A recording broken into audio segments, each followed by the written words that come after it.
Hi, very good morning to everyone. Today, a recent question is to be discussed, and this is the question. In today's world of advanced science and technology, many still greatly value artists such as musicians, painters, and writers.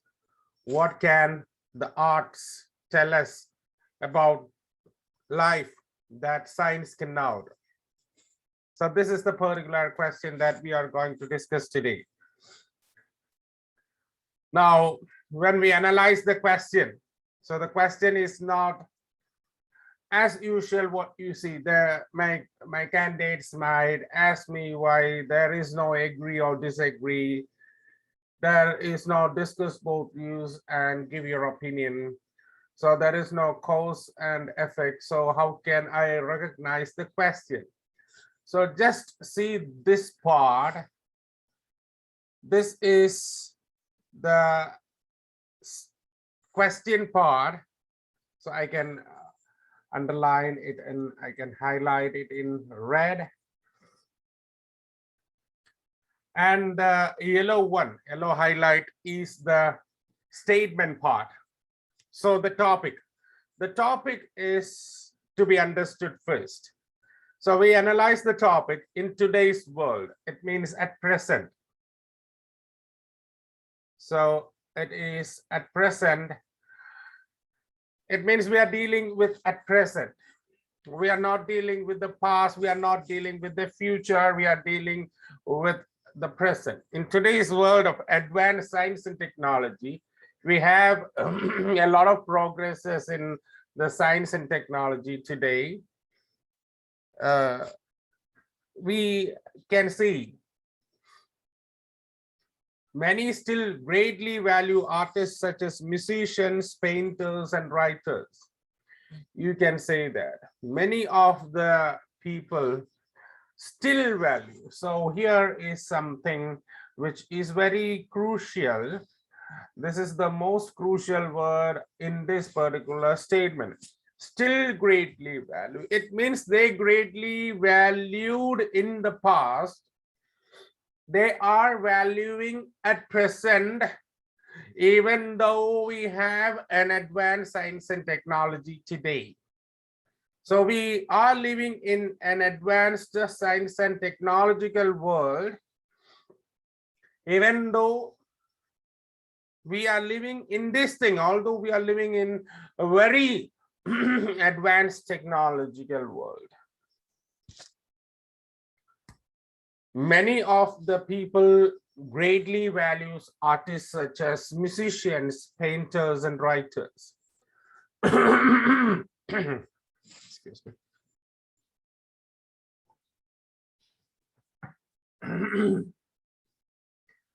So we have understood. So in the past, they recognize these set of people. At present, they are still having a great value among the people, even though, no, although we have a lot of advancements in science and technology. Now the question is, what can the arts tell us about life that science cannot? So what do you think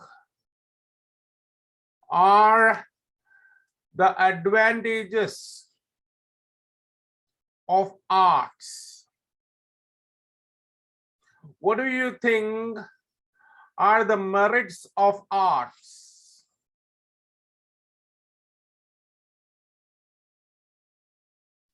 Than that of science. Another way, if I analyze the question,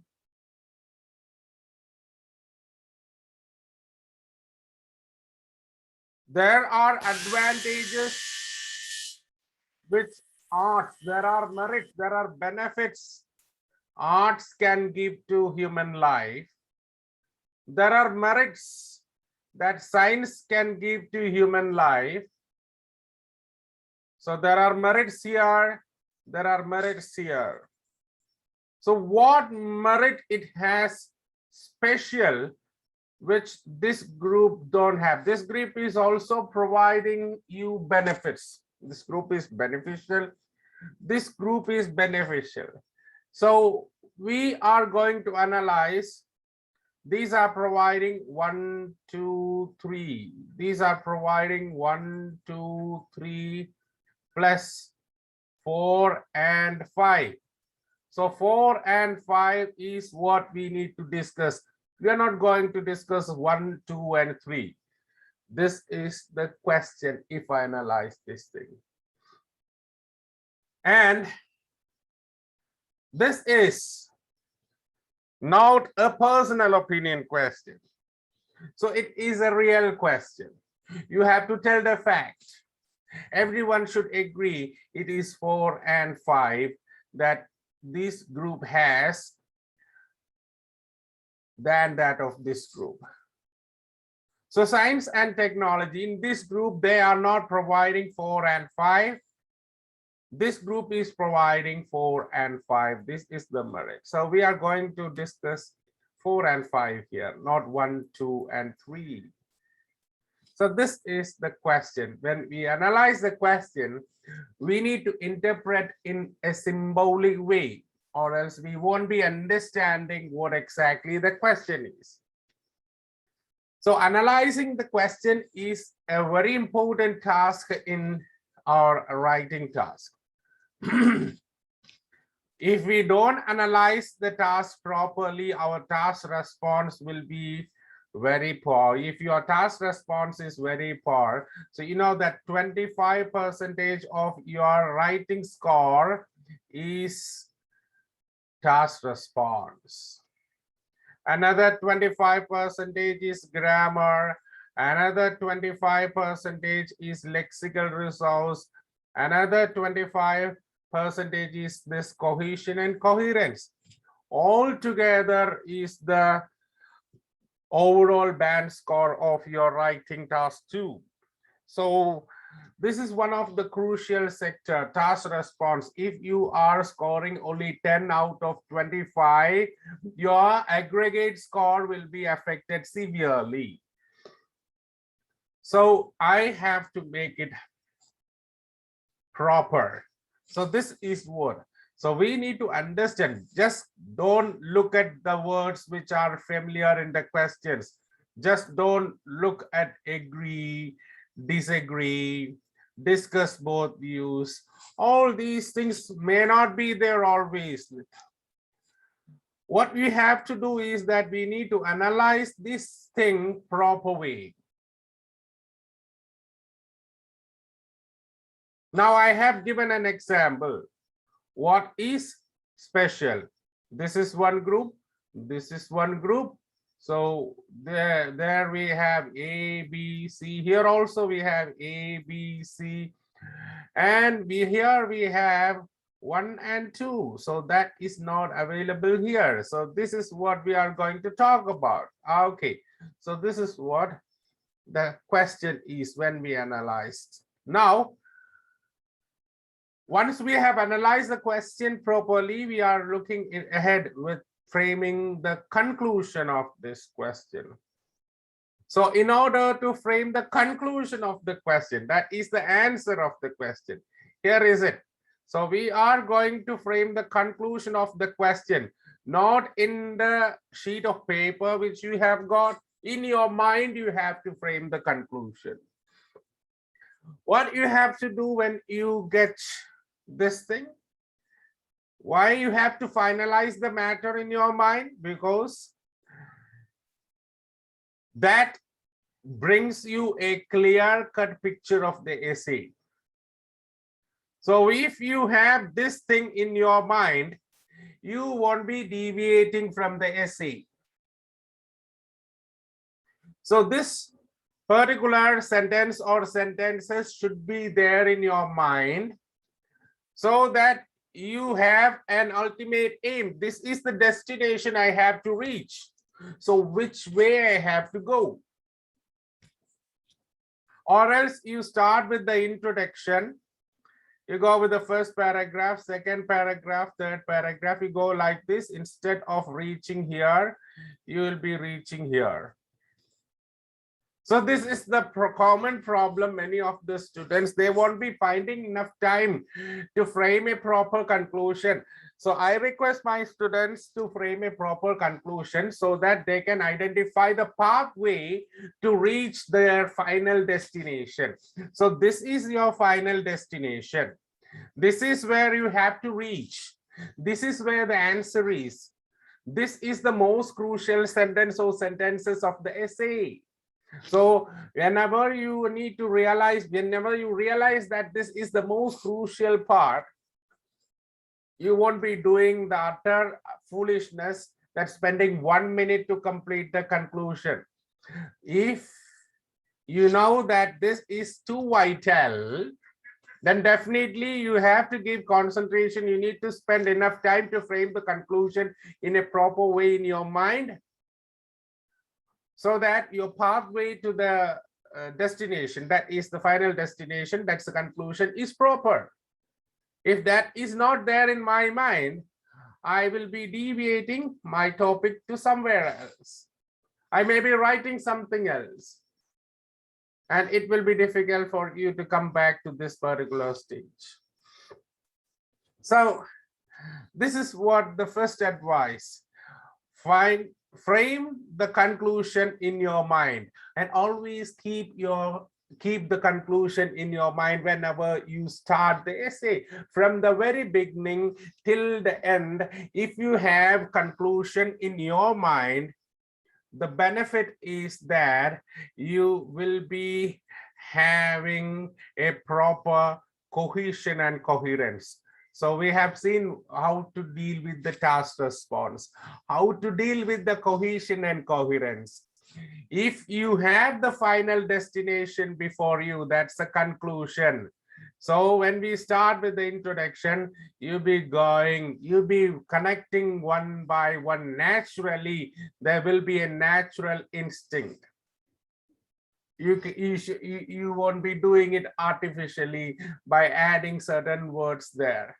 It will come to you naturally. That's the thing.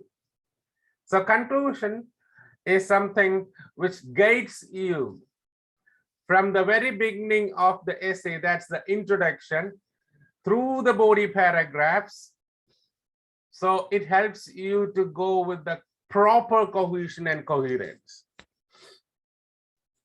So the lexical resource will be coming to you automatically. The words which you have to use will be coming to you automatically when you get this pathway. So conclusion is clear. You understood this is the pathway, that is cohesion and coherence, and the words which you use will be automatically coming. So it's interconnected, lexical resource and cohesion and coherence, it's interconnected. And finally, when you are concentrating on cohesion and coherence and lexical resource, the essential thing you have to have is the grammar. If you don't have this particular thing, you cannot fit these words into the sentences properly. You cannot connect the one point to another properly if you don't have good skills in grammar. So except the first part, the task response, all the other three criteria, writing criteria, are closely interconnected. Task response, I think it stands different. It's something else. It's related to the topic. What we write, the writing criteria, what we have where these are closely connected is cohesion and coherence, lexical resource, and grammatical range and accuracy. You cannot separate one thing from the other. So the very crucial part of writing. So most of the score Most of your score comes from this area, these three areas. So we understood what we have to do here.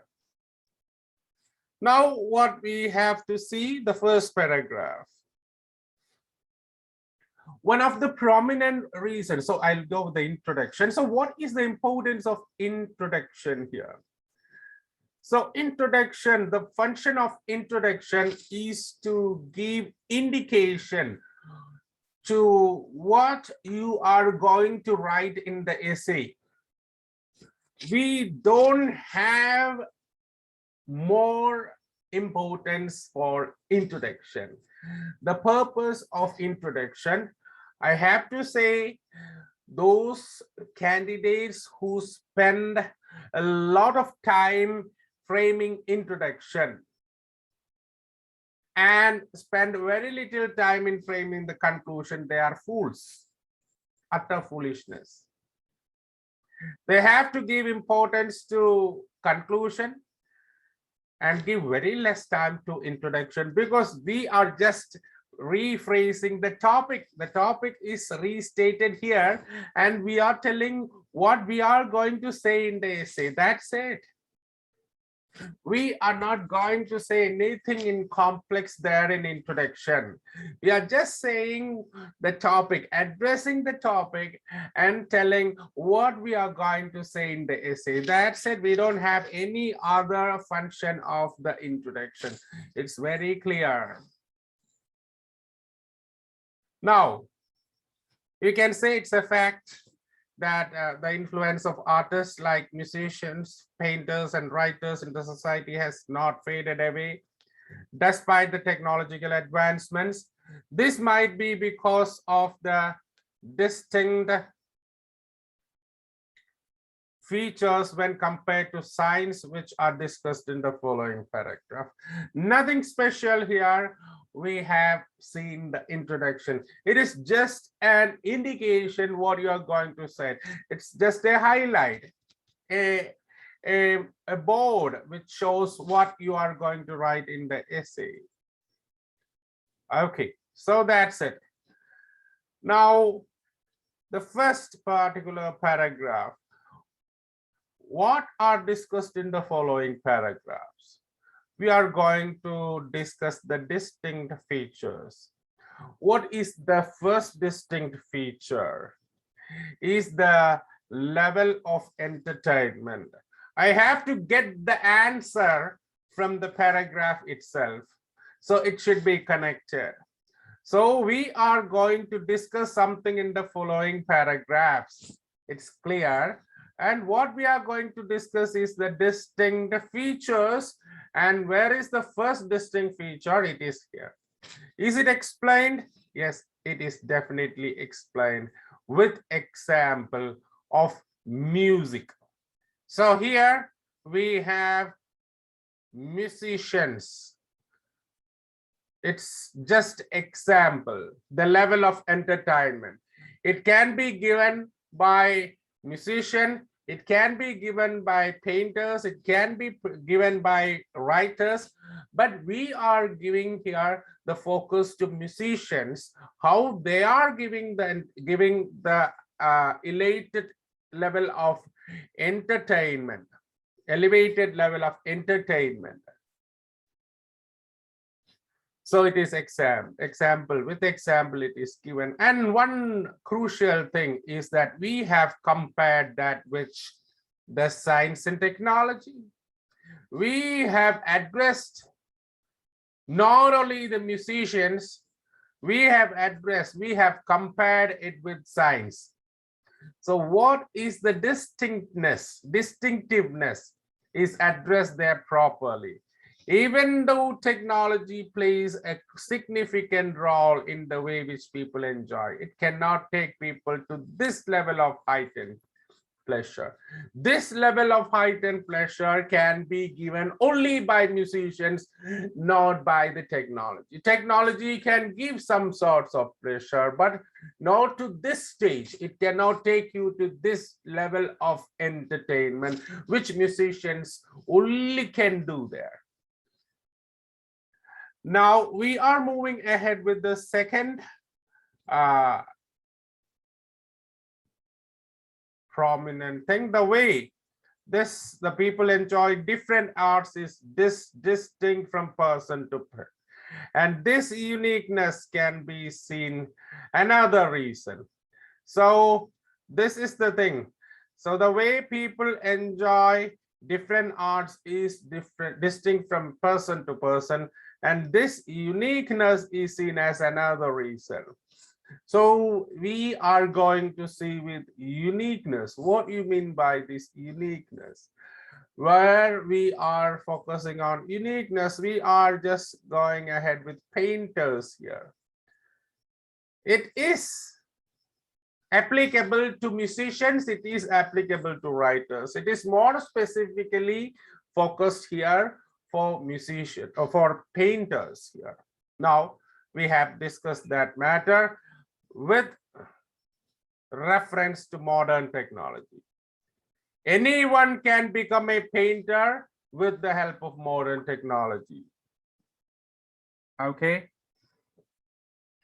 And these artists have their own impression in their minds of people just because of their creativity. These things. Now we can say that even though anyone can become a painter, they have their own impressions in the minds of people just because of their creativity and distinct way of expression. So they have creativity, they have a distinct way of expression. That's why people adore them still. So even though we can say technology plays some part, it's not up to the mark that the real painters are. They are unique, they have distinct style, they have creativity. Now, finally, it is arts have the power of nurturing imagination in people's minds. So this is the final point. So it gives imagination. So why is it closely related to life? It has imagination. So now it is compared to the science and technology, computers, smartphones.